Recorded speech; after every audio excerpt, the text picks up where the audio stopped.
Саламатсыздарбы, урматтуу теле көрүүчүлөр. Эфирде актуалдуу маек программасы түз эфирде өз ишин баштайт. Бүгүнкү маегибиздин темасы юридикалык жактарды онлайн каттоо боюнча элдерге маалымат берүү иретинде бүгүн студиябызга конокторду чакырганбыз. Анда эмесе конокторубузду тааныштыра кетейин. Баткен облусунун юстиция башкармалыгынын начальнигинин орун басары Сансызбаев Марс Бакирович, Баткен облусунун юстиция башкармалыгынын баш кадиси Абдрахманова Гулчехра Абдыгапаровна. Студиябызга кош келиңиздер, саламатсыздарбы? Акыркы жылдарда десек дагы болот, өлкөдө президентибиздин колдоосу менен бардык жактарды санариптештирүү, адамдардын, уюмдардын убактыларын үнөмдөө максатында санариптештирүү жылы деп да белгиленип, ошого карата жакшы алгылыктуу иш-чаралар жүрүп жатат. Сиздер жактан дагы ошол юридикалык жактарды каттоо боюнча онлайн форматына өтүп жатасыздар. Ошол жөнүндө ушул негизи эле маегибиздин башынан түшүндүрө кетсеңиздер, бул юридикалык жактар деген эмне, буларды кимдер каттайт, кандай жүргүзүлөт? Саламатсыздарбы, урматтуу теле көрүүчүлөр. Өтө маанилүү суроо, мына элге жеткиликтүү, түшүнүктүү болуш үчүн бизде мыйзамдарда мындай терминдер колдонулат да, юридикалык жак, физикалык жак депчи. Анан көпчүлүк адамдар түшүнбөй калышы мүмкүн. Юридикалык жак деп, Кыргыз Республикасынын жарандык кодексинде мыйзам чыгаруучу ага мындайча түшүндүрмө берет. Юридикалык жак деп менчигинде, чарба жүргүзүүсүндө же оперативдүү башкаруусунда мүлкү бар. Ошол мүлкүнүн негизинде кандайдыр бир милдеттенмелерге жооп берген, жана мүлкүнө байланышкан же байланышпаган милдеттенмелерге же болбосо кандайдыр бир жеке укуктарга ээ боло алган, сотто доогер же жоопкер катары чыга алган уюм бул юридикалык жак деп мыйзам чыгаруучу ушул граждандык кодексте ушундай түшүндүрмө берет. Мындай жалпак тил менен айтканда бул юридикалык жакты биз элдерге түшүнүктүү болуш үчүн бул ишкана, мекеме же уюм, мындай фирма деп коебуз. Анан көпчүлүгү ОСО дейт. Ал бул уюштуруучулук формасына карата алар ар кандай бөлүнөт. Ошо акционердик коом, жоопкерчилиги чектелген коом, ушулар юридикалык жак болуп саналат да. Анан эми физикалык жактар деп дагы түшүнүк бар. Булар эми жеке адамдар. Алар Кыргыз Республикасынын жарандары болушу мүмкүн, же чет элдик жарандар болушу мүмкүн, же болбосо жарандыгы жок адамдар. Булар физикалык жактар. Ошол юридикалык жактын айырмачылыгы, ошол жогоруда айтып өттүм, ошолор. Бул Кыргыз Республикасынын 57-чи мыйзамы бар, 2009 жылдын 20 февралында кабыл алынган юридикалык жактарды, филиалдарды, өкүлчүлүктөрдү мамлекеттик каттоо жөнүндө мыйзам бар. Ошол мыйзамдын негизинде жөнгө салынат ал юридикалык жактарды каттоо, кайра каттоо, алардын иш аракетин токтотуу жөнүндөгү мамилелер ушул мыйзам менен жөнгө салынат. Ар бир юридикалык жак ушул мыйзамга ылайык мамлекеттик каттоодон өтүүгө милдеттүү.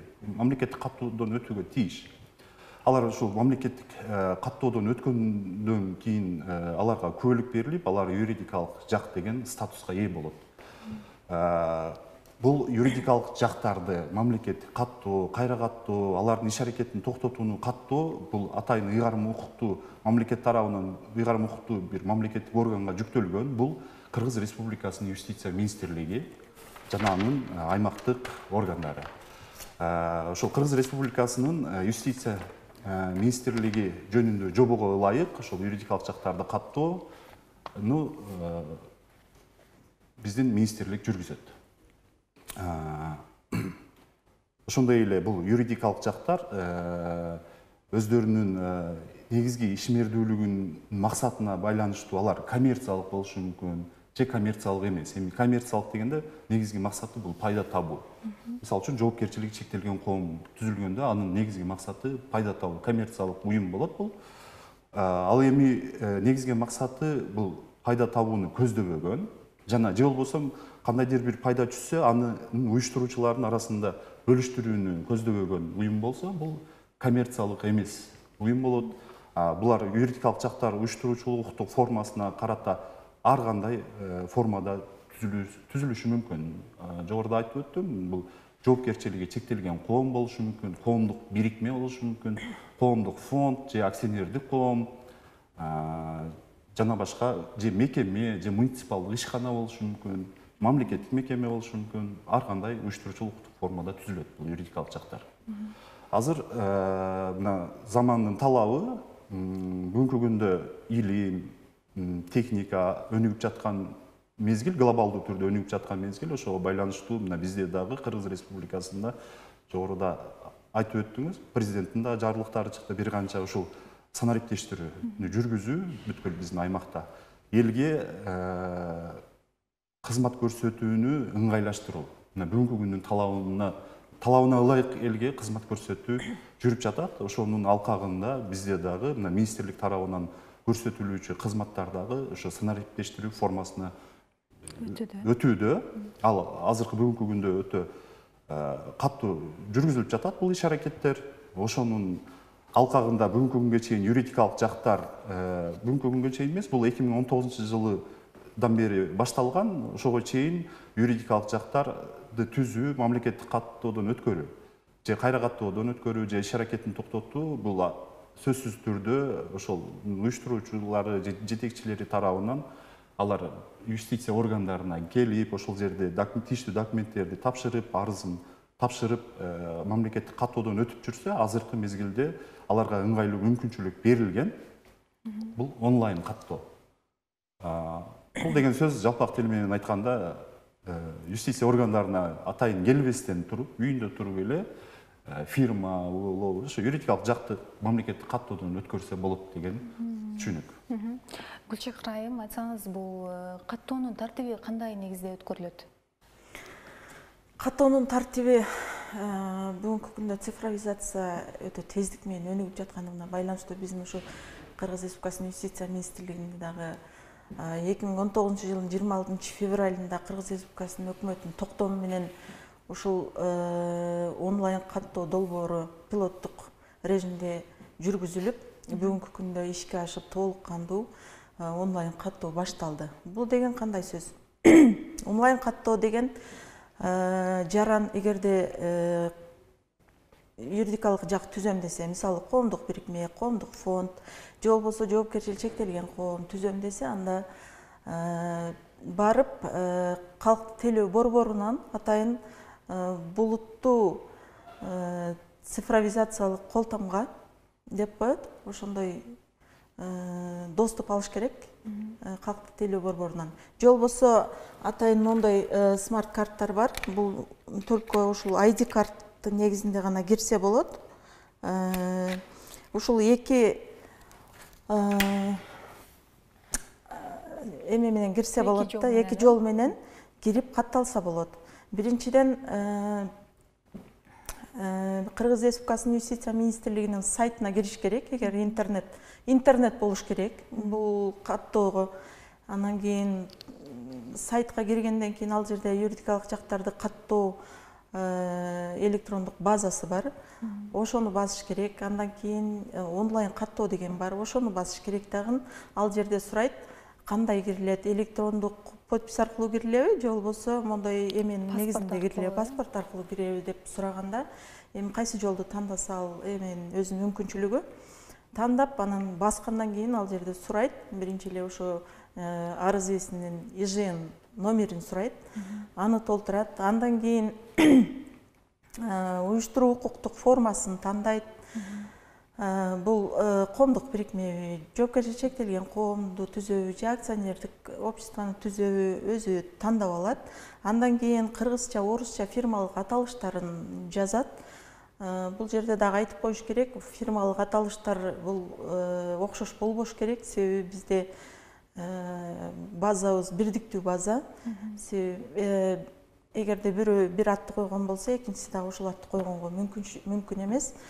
Ошондуктан ал каттоо өтпөй калышы мүмкүн. Ошон үчүн алдын ала биринчи фирмалык аталышты тандоодо биздин базадан текшерип алыш керек.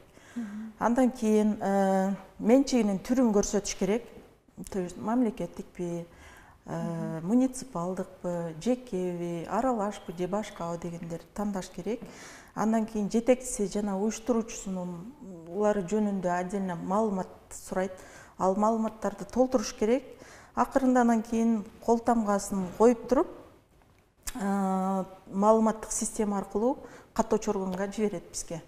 Биз анан карап туруп, уюштуруучу эме өзүнүн мөөнөттөрү бар.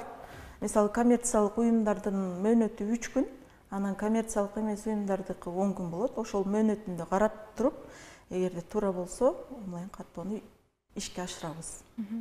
Бул сыяктуу картридерлерди кайдан алышат? Буну атайын ошол магазиндерден, жанагы телефон саткан, ушундай техника саткан буюмдардын арасында паспортун салса эле, демек автоматтуу түрдө иштеп кетет. Окуйт. Бул муну чип бар да бул жерде. Анан могу окуп чыгат, ошондо жаран кайсы жерден, жараны, дареги кандай көрсөтөт да өзүбүз автоматтык түрдө.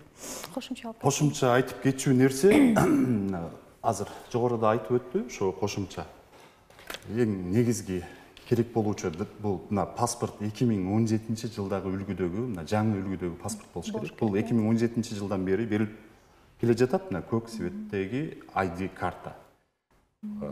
Көпчүлүк жарандарда эски болушу мүмкүн. Анан ушул арыз берүүчүнү аутентификациялоого мүмкүнчүлүк берген түзүлүш, картридер. Ушул эко болуш керек, же болбосо жогоруда айтып өттү, облачная электронная цифровая подпись дейт, булуттук электрондук санариптик колтамга. Аны кантип алат?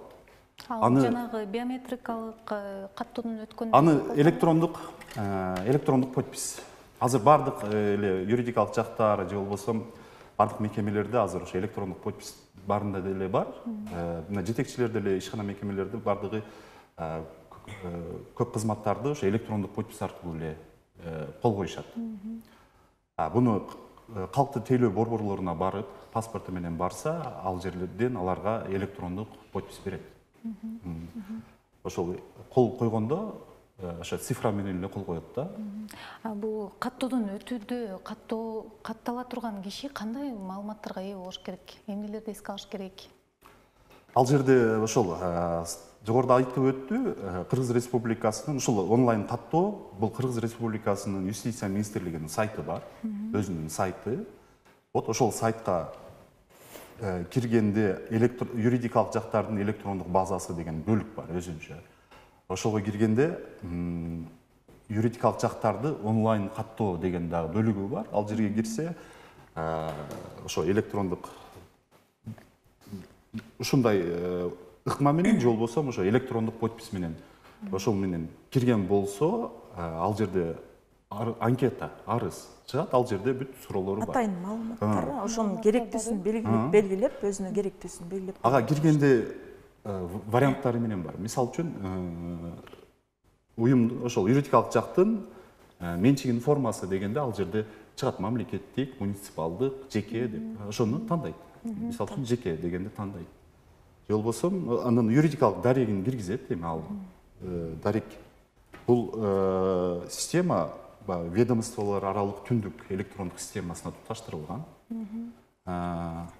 Ошол базада суралган маалыматтардын өзүнө керектүүсүн белгилеп чыгыш керек. Белгилеп чыгыш керек. Мунун мөөнөтү кандай болот? Юридикалык жактарды каттоонун мөөнөтү негизи ошол жана жогоруда айтып өттүм, Кыргыз Республикасынын юридикалык жактарды, филиалдарды, өкүлчүлүктөрдү мамлекеттик каттоо жөнүнүн мыйзамынын да атайын беренеде 8-чи беренесинде мөөнөттөр көрсөтүлгөн. Булар канча мөөнөттө жүзөгө ашырылат? Азыр кесиптешим айтып өттү. Коммерциялык уюмдар. Бул коммерциялык уюмдардын мөөнөтү 3 жумушчу күндүн ичинде жүзөгө ашырылат. Ал арыз келип түшкөндөн баштап, арыз берүүчүнүн арызы келип бизге катталган күндөн баштап 3 жумушчу күндүн ичинде ал юридикалык жак каттоодон өтөт. Биздин кызматкерлер тарабынан ал жүргүзүлөт. Ал эми коммерциялык эмес юридикалык жак болсо, же финансы, кредиттик мекеме болсо, же болбосо саясий партия, ал саясий партиялардын мөөнөтү башка, же болбосо чет элдик уюмдардын бул жактагы өкүлчүлүктөрү, филиалдары болсо, аларга 10 календарлык күн мыйзамда көрсөтүлгөн мөөнөт. Ал эми мына саясий партиялар болсо, аларга 1 ай. 1 айдын ичинде каттоо жүзөгө ашырылат. Мына кайрымдуулук фонддор да азыр аябай көп да, ошолор да өтүш керекпи? Кайрымдуулук фонддор дагы бизден мамлекеттик каттоодон алар дагы өтүшөт. Булар коммерциялык эмес уюмдар, булардын мөөнөтү 10 күн. Каттоо мөөнөтү 10 күн. Анан юридикалык жактарды, филиалдарды мамлекеттик каттоо чөйрөсүндөгү мыйзамдардын талаптарын бузганда кандай мындай жоопкерчиликтер каралган? Жакшы суроо бердиңиз. Бул элге жеткирип коюш керек деп жеткирип жүрөбүз. Бул мыйзам ушул мамлекеттик юридикалык жактардын мамлекеттик каттоо жөнүндөгү чөйрөсүндөгү мыйзамдардын талаптарынын көпчүлүк учурда юридикалык жактар тарабынан бузулуп жатат да. Мына 2021 жылы мына декабрда күчүнө кирди Кыргыз Республикасынын укук бузуулар жөнүндөгү кодекси. Жаңы редакцияда кабыл алынды. Ошол редакциянын кодексте 441 беренеси бар. Ошол мамлекеттик каттоо жөнүндөгү мыйзам чөйрөсүндөгү нормаларды бузгандыгы үчүн атайын жоопкерчилик каралган юридикалык жактарга. Анын өлчөмү 50 эсептик көрсөткүчтө көрсөтүлгөн штрафтын өлчөмү. Бул деген 5000 сом. Кандай учурларда көпчүлүгү юридикалык жактардын ошол уюштуруучулары, жетекчилери мен билбептермин дейт да. Негизи билбегендик аларды жоопкерчиликтен бошотпойт. Ошондуктан мындай түшүнүктүү болуш үчүн мыйзамдын талаптары бар. Эгерде кайра каттоодон өткөрүүгө, мамлекеттик кайра каттоодон өтүүгө түрткү болгон жагдайлар, эгерде мисалы үчүн уюштуруучулук документтерине өзгөртүүлөр киргизилсе же уставына, жобосуна өзгөртүүлөр киргизилген болсо, юридикалык дареги өзгөргөн болсо бир областтан башка областка, же болбосо уставдык өлчөмү, же пайлык фондунун өлчөмү өзгөргөн болсо, же уюштуруучулардын курамы өзгөргөн болсо, жана алар кайра каттоодон өтүү жөнүндө чечим кабыл алынган болсо, 1 айдын ичинде алар мамлекеттик кайра каттоодон өтүүгө милдеттүү деп көрсөтүлгөн да. Бул милдетин аткарбай коюу ошол каттоо мыйзамдарын бузуу болуп саналат. Ошондой эле мамлекеттик кайра каттоого алып келбеген жагдайлар дагы бар. Эгерде юридикалык жактын жетекчиси өзгөргөн болсо, же жетекчисинин паспорттук данныйлары өзгөргөн болсо, ал юридикалык жак бизге билдирүү бериш керек 1 айдын ичинде. Мисалы үчүн, бир мектепке, мына жакында актуалдуу болуп атат, мына мектепке электрондук 5 жыл иштеген директорлор жумушунан бошотулат деп мына президентибиздин жарлыгы чыкты. Эртең мектептерге жаңы жетекчилер келет. Ал келген жетекчилер шайлануу жолу мененби, дайындалуу жолу мененби келгенден кийин алар туурасында кызмат ордуна алар отурган күндөн баштап, чечим чыккан күндөн баштап 1 айдын ичинде бизге юстиция органдарына келип, юстиция органына билдирүү бериш керек. Жетекчиси өзгөргөндүгү туурасында. Ошол жаңы жетекчи бизге билдирүү берет. Билдирүүсүнө ошол буйруктун же чечимдин түп нускасын же көйлөндүрүлгөн көчүрмөсүн тиркеп, өзүнүн паспортунун көчүрмөсүн тиркеп бизге жибериш керек. Биз 7 жумушчу күндүн ичинде бул боюнча юридикалык жактардын бирдиктүү реестри бар. Ошого маалыматты киргизишибиз керек, жетекчиси өзгөргөндүгү туурасында жаңы жетекчинин.